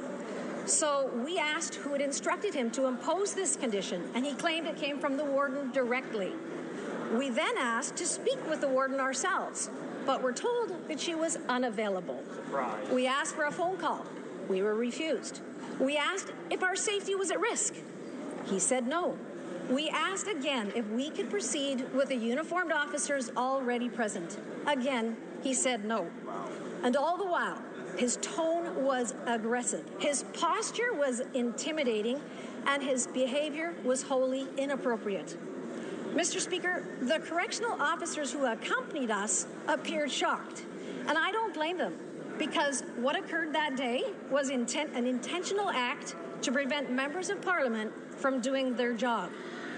The message from Mr. Saffron, and by extension his superiors, was chillingly clear. You are not welcome to conduct oversight here. I left that day with deep concern, not only for the staff and inmates who may be subjected to this kind of culture of intimidation, but also for the integrity of our role as parliamentarians.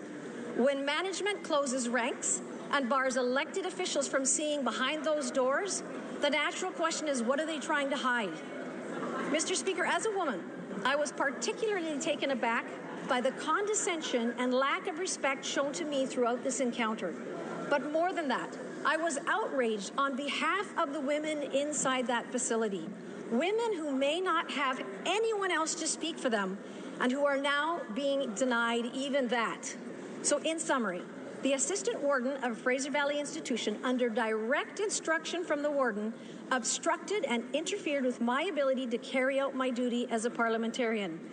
That, Mr. Speaker, amounts to a breach of the established privilege to be free from obstruction, interference, and intimidation. My colleague, who explained yesterday how this behavior interfered with his parliamentary work in the House and in committee this autumn, has already proposed a motion to refer this to the Committee of Procedure and House Affairs. I add my voice to that call. Our duty as members of Parliament was clear. We do not turn a blind eye. We don't look the other way. We show up and we insist on accountability, even behind prison walls. Thank you. Great job. Great job. I thank the honourable member for her intervention. Obviously, her input will be taken into consideration, along with that from the member for Kamloops, Thompson Nicola. Parliamentary Secretary to the Government House Leader. Thank you, Mr. Speaker. Just to be clear, we'd like to reserve the opportunity to be able to come back and address after being able to review both comments. Thank you. Thank you very much. It's been noted.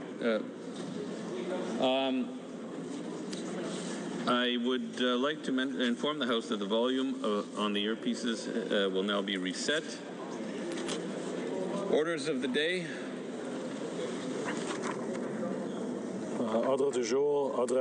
Orders of the day, government orders, government bills. Second reading of Bill C2, Strong Borders Act.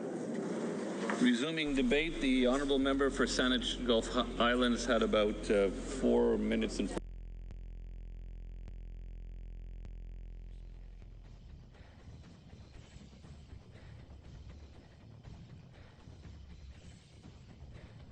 4 seconds left, I believe. Thank you, Mr. House, to speak for them, and who are now being...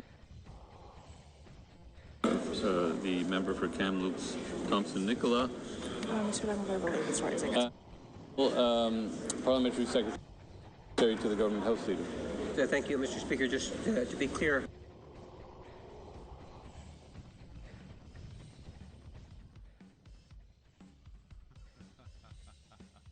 it's been...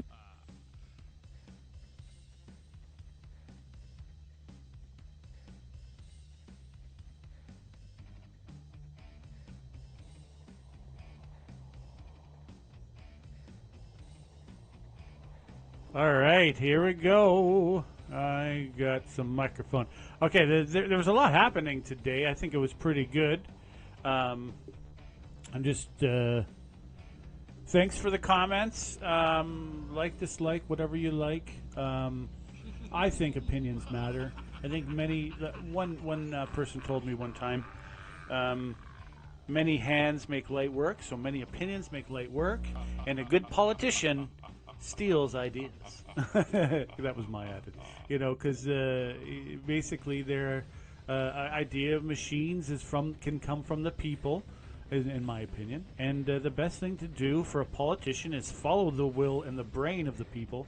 And I learned this at a young age. There's someone who I didn't consider had a valued input a lot of times, but didn't get good grades, this and that, though we tried. But one time he said something to me that was brilliant. And I was like, wow. I realized, well, even everyone sometimes says things that will impress you. So, it pays dividends to listen to hear. You know, there's listening and then there's hearing. We all know that. You know that whatever. I'm trying to get the thing just right here. How about screen? There we go. Oh, there we go. So today, what do you think about this? I thought it was pretty good. I thought it was a pretty good whatchamacallit question period. Pierre had some pretty good I don't want to call them like rebuttals, but he had some pretty good things to say. It was pretty exciting, and then there was a lot. There was a really good thing with Davies, live long and prosper. There was one thing with the MP and the former health minister that I found was an excellent. That was an excellent back and forth today. I think that was, honestly, yeah, I think it was the best one. So Patty Haidu on the Liberal side, and trying to get him up here. Here he is now. I think that to me was the star debate of the day. Food inflation worse. Not to mock him. That I found that one was the best argument. That was my opinion. Which one do you think was the best? There was others. It was actually pretty good. The conservative arguments were a little bit more varied. I seriously believe that that they're going to try. I think the Liberals are going to try. I'm guessing here. I have no evidence. That they're going to try to get a conservative caucus to keep this government in there. I don't believe that any Canadians really want an election besides the 15% that always want it, if they're on each side of it, of the divide, or even 5%. I think we don't need another election right now. It would be nice to see our governments try to get some things done. But first, the Liberals have to have a huge budget passed. And then after because the Conservatives will not wear the spending. I know that there's no way they'll wear the spending. But after the spending has gone through, if they can get it passed, like a big spending thing through, get the Conservatives to watch over it. Because that's, I think, is the best. The strength of the Conservatives is watching spending and fiscal management, what have you. That's what really, and in ethics. I think that's their strength, and it would be excellent, I think, and it would also allow certain high-valued conservatives to play a larger role. You know what I mean? Use the assets you have. I think that would be great. They do it in Holland. Holland is like, they call it horse trading and stuff. I don't know if that's a derogatory term, but in Germany as well. You elect they do a battle in elections, and then afterwards all the politicians get together and they figure out, okay, who's going to be in government, and they do that. I think it could work in this minority government to keep it up longer. Canada needs a stable leadership, and I believe that we need to spend our way into the future, as China just did, as China is doing as well. The problem, part of the reason, I don't know, and I'm going to go into that, but we're not winning. Anyone who says that we're winning is an idiot.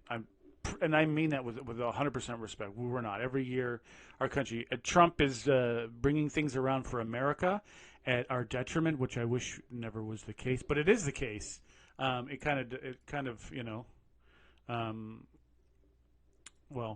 Canadian, so it's like, ugh. But what he's doing is changing our elites into thinking, oh, maybe we should worry about our people as well, and create work for our un-university class, right? I think is but in the meantime, in the interim, Canada is retracting, and also I think there needs to be super duper trade mission. Jean Chrétien did it, in my opinion. Jean Chrétien, a little bit of a shenanigan, but Jean Chrétien did a really good thing, and at the time it was whatever. He went to China with this huge thing, and it was in the papers every day. It was in papers over there, this trade mission. I think we should do the same thing, like with fame and get the news people all into it. And on that side of the whatever, but not in China, in all the other Asian countries that are emerging, Indonesia is a powerhouse of a country right now. And how many times do you hear about it? It's a powerhouse. 300 million people. It's mining, and they're creating a new city. Their main city right now is sinking, the water table, because they're drinking all the water, and it's sinking. So they're creating a new modern capital in the middle of the jungle. Right now, it's I don't know. It's up and down. What's happening with investment, but eventually it will be built with lots of whatever, and it will be one of the most modern cities in the world. I believe when it actually is finished, people will start realizing it. The elites at least will realize, oh my gosh, Indonesia is a major place, right? Never mind Japan. Never mind the Philippines is starting to rise. But the Philippines has a problem with energy. They don't have any energy, so that would be a place where I think Canada should be getting their butts over, getting their, our trade mission, because they need our stuff, the stuff that takes high energy, aluminum, stuff that is energy itself, natural gas. They have a lot of islands and places that literally run on natural gas. So an LNG it could actually support the Philippines as well. But anyway, there's lots of countries. Never mind South Korea, which is a super powerhouse right now. It's very small, but it's very powerful. And here's a quick note. I don't know if this is true. Tell me if this is true. Comment or not. Greens make a point regarding Trump. Well, yeah. The point of Poland, they say Poland has surpassed Japan in GDP gross. I don't know. Tell me. I don't. That to me is like, no way. How could that be? But that's what I heard it from the news. It wasn't, it was from the news. So I'm gonna have to look at that further. Remember, Poland is spending 4.5% of their GDP on defense as well. So I don't see how this is actually, how they could have a larger I don't know. I really don't know. But that's what they're saying. But Poland, everyone's fully aware. Poland is an emerging economy right now. It's surprising, and there's nothing against the Poles or anything, but it's just didn't see that coming. So that's, to me, is like, we should be looking for the emerging countries. Canada has a decent reputation, so when people around the world, I traveled a little bit, and I mingled a lot more than my other brethren. Every time I mention Niagara Falls, you see a smile on their face, and you know what I mean? I could see behind their eyes, like, green fields and beautiful trees and clear skies. Like, whether true or not, people have this opinion of Canada as a clean, wonderful, safe space, and I mean it just like, in that, like, where that song, that song goes in people's heads, like. So you put a Canadian flag on a pillow, that pillow will be more trusted than the one without the Canadian flag. It's just a fact. And so Canada, because of that, we can rely on that a bit more to help our trade of commodities. And that's what we sell a lot. Right now the canola, the crushed canola plants are a problem. Most likely they're going to be turning our canola into diesel. That's what I've been hearing signals for that, but China is basically, not buying our canola, and so it looks like it's going to be diesel. And what happened when under Bush, and I'm not against the program or this, I'm just saying what I believe is a fact. When the Bush Jr., I consider the good one, whatever, he started using it wasn't Mexican corn, but it was just when they used corn, ethanol, to make fuel. It was a certain percentage. When that happened, corn went up in Mexico because they just bought Mexican corn because they produced the most of it. So prices of food went up. because of that. Once you use food for energy, right? You know what I mean? Now there's a competition. So there's an expectation that your oil will go up in price if in Canada if we start using canola oil for fuel. Though, at the moment, it's just, changing it from, instead of selling it to another country, making it here. Remember that there's a world market, whether we like it or not. I think that food pricing and stuff like that in Canada, I personally believe Canada is such a small market. Our politicians should find every way to make food cheap in Canada and export our food outside of Canada to make the money, and then make that money on the export side of it, not off of the very meager 40 million of us. Remember, 40 million. Like I just said, 300 million in Indonesia. Right, and they all like wheat, they all like oil, right? These products. This is all my opinion stuff. I think that we need to follow the Chrétien example. I've been saying this for like a year now, and they said they're going to do it, but it has to be huge. It has to be the media. You got to get some stars, some B stars, whatever, some kind of star power in there to create the media buzz. And of course, invite the media, CEOs, rich people who want to get on the camera, who are want to get a little bit of camera time. Because they'll bring money with them and stuff like that to up the game. And, of course, to do the real mission, which is trade mission. And I think Canada, because of our this is we should build prefabricated farms. Wow. Well, you just threw me into a thought tailspin. I don't know. I never heard that. I don't know what that means, but the thought is intriguing, and I'm going to chew on that tonight. Thank you. Appreciative. Farming. I believe is we have a two-tier system. We have a Canadian food system, and we do this with cement as well. Electric motors. Oh yeah, electric is coming. It's just the lobby against it is billions. A two-tier system. We have cheap food in Canada, and we don't let the undercurrent sell it outside of Canada, and then make our money on our exporting food and keeping food cheap in Canada. The cheaper food, cheaper homes helps the country increase. And like it or not, capitalism actually only works if the population increases.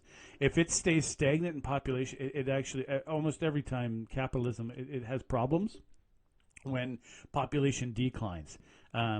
People that are already in power, they fight for their little fiefdoms and stuff like that. It creates problems. But when there's an expansion, there's a constant expansion of capitalism, it works great.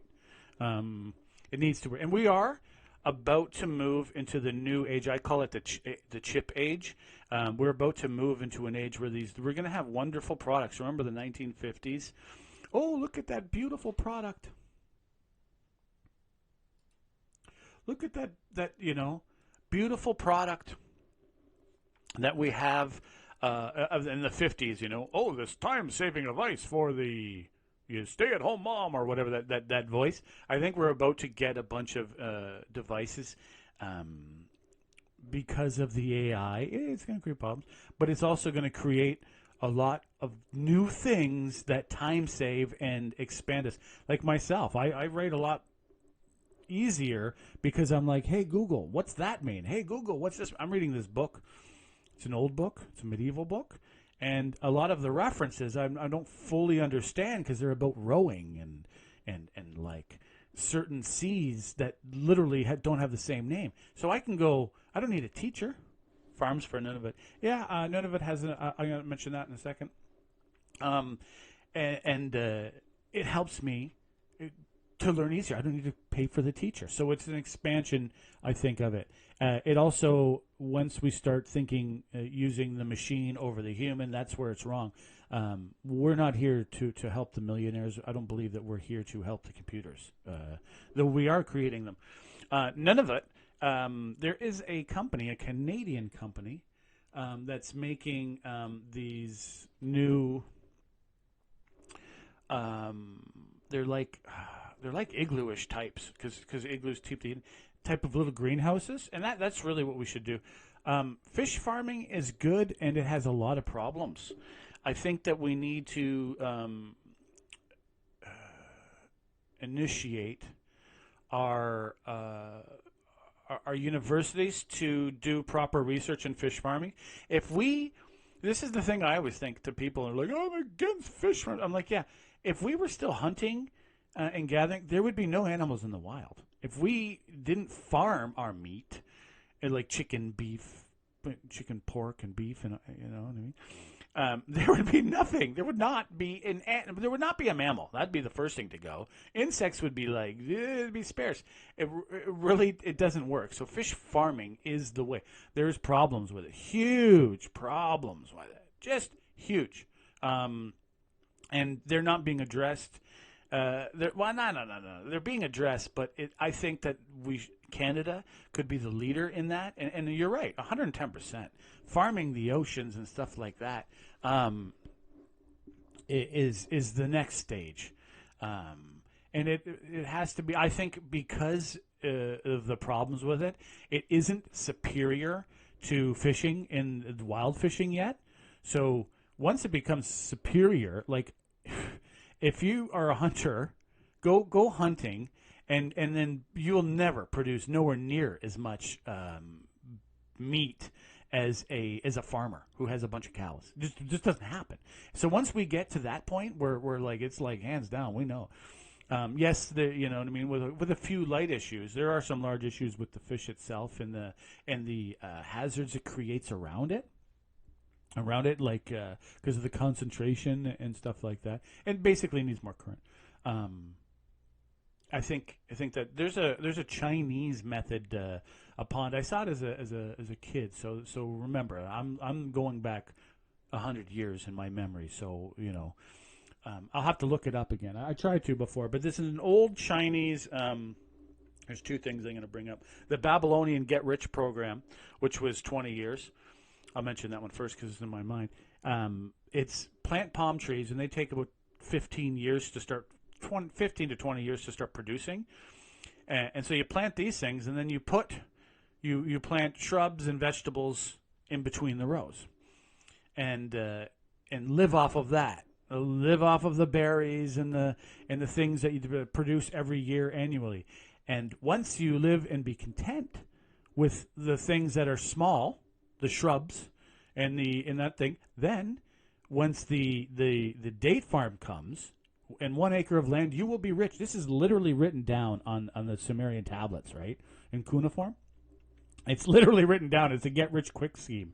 And so so once the figs come, 20 years, and you're happy and you're living comfortably, as you would believe, off of the shrubs, once the figs come, you're rich because you can sell all the figs. You don't even need the figs. You're happy with everything else. You're rich. That's the ancient 5,000-year-old get rich program.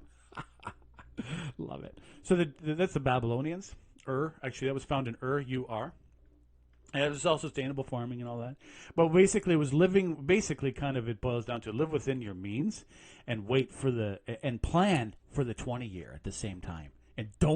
And you can't get anything to it for 20 years. So, you know what I mean? There's nothing you can do. But the 20 years will come to fruition. Take care of those trees, maintain those trees, but you get nothing from them for 20 years. Get rich quick. So the Chinese pond is another ancient. This is ancient. This is like under the first emperor of China, time, the Yellow Emperor time. So it was a pond. It was their farm, and you're right, sustainable farming. So they had a pond. So in the pond there was ducks, and there was certain types of fish. And I'm not going to, certain types of fish, and you clean the pond out every few years, and then put that stuff on your thing to make good nutrient soil. So the ducks and the fish and everything, it makes the nitrogen cycle and the water cycle and all the, basically all the cycles. You have to plant certain plants, bring in certain animals, and certain animals you eat, certain animals you don't eat. And you have to maintain the balance. The balance will go up and down because that's nature. If you know anything about pine trees Pine trees don't produce the same amount of pine cones every year. They every like 14 years or whatever their cycle is they produce a huge boom. And so what happens is the squirrel and mice and whatever population explode, and then the next year they don't produce nothing. So then there's like a in this Chinese program, it may have been Japanese actually, but I think it was Chinese. Then you have all those trees. But anyway, my point is that these little ponds, I think that there should be large but bring it to our global scale we're at now, like a lake. Turn a lake that no one's around into a fish farm. And I know that there's problems with this, into a fish farm, sustainable farm all around, into industrial scale, my opinion. Growing local, having local people do it, so there's an economy for the local. And then when there's economies of scales, like meat, flesh, fish, you do it in industrial scale at certain areas. I'm just rambling. I know nothing, right? I like to look at history for the answers of tomorrow, and I think that we. Our AI and the devices that AI is going to create. Remember, AI is just our helper, but soon AI is going to be literally leading us. They made the quantum computer. Google has one, and the technicians over there, you can Google all this right now. I can give you the link. They didn't know what to do with it. They don't know what to do with this quantum computer. Like, okay, this is what the quantum computer does, but what could we do with it? So there was a competition, there still is one, competition of like, what do we do with this quantum? Like, help us figure out things that this computer can do. This is its capabilities, which is like so much beyond everything else. And so once that someone figures out how to use a quantum computer as turn it into a human brain, then it's going to be leading us in a huge way. And I believe it'll be creating all kinds of new wonderful devices and medical things and stuff like that. But food and housing, expansion is where we're at now. We're not there yet. But we're on the cusp of it, and it's exciting. Some people are scared. I think it's a good thing. It's an exciting thing. Stan says,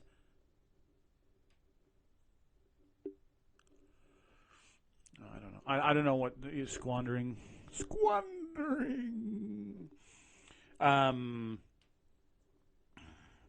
The Conservatives, that's their best thing, is finding wasted. I think though, this is my opinion now. This is a world opinion. I know nothing, okay? But we're at a point where we need to be able to move things, and the companies that we have right now are not willing to move things for a country. They've gone global. So we need governments to initiate it. And the second reason why it isn't, I'm not blaming companies. They're not created to save a nation, right? It's not their fault. So blaming a company and getting angry at them makes no sense. And the second reason is that our competition, our communist and autocrat competition, we know the autocratic countries and we know who the communist country is, are kicking our butts in development and for their people. So we have to somehow find a way to do the same thing, but with everyone in agreement, somehow through our capitalist democracy, find a way to do the same thing, get everybody's goal in the same direction, and work it together. Now, that's going to take a super leader, and I don't know. Trump is trying to change that, and I think Trump is going to create the conditions for a great leader to follow, not necessarily in America, but many of them all across the Western world, to somehow to get all of us here thinking, oh, yeah, maybe we should all start trying to work together to create a better nation instead of worrying about our own little, what's that one fish in Lake Victoria? They build these little hills and they fight everyone off. So basically, I think that there needs to be a major shift. Now, it can be done through just fierce pushing from the government, which is, I think, what Trump's doing, or it can create it by consensus. But we have to have people who are willing to agree. If I'm not willing to agree, I won't go to the meeting. If I'm not willing to make an agreement, yeah, it's okay. Well, then why would you go? But that's what we have a lot now. We have a lot of politicians that are empowered not to agree. But I think, that's shifting as everyone's kind of waking up. Holy crap, we're going to be under a different political system if we don't change that. And this is totally my opinion. This means, what I mean. I thank you for watching or listening, and highlights were good. I think the spending. I think there's a lot of money being spent to keep the educated smart class in thing where we should be. I think where our politicians should be focusing on creating more work, creating more food, and so we can sell it to the world, not just the States. We that just made a big mistake. And also expanding our industries, I think we have to make a condition to allow our companies to expand outside and then pay Canadian taxes, hire Canadian workers in other countries. So there has to be a way to do that better, to bring money back to Canada. I think that's a possibility in some nations. Other nations won't allow that. But help a country develop their oil, say. Like the oil in Venezuela is thick, and they have low production. They're not producing much oil. Well, we've got the knowledge of that oil sands. Anyway, I don't know, but I think that's a way. Instead of, I don't know, I'm just throwing ideas out there. Have a good day.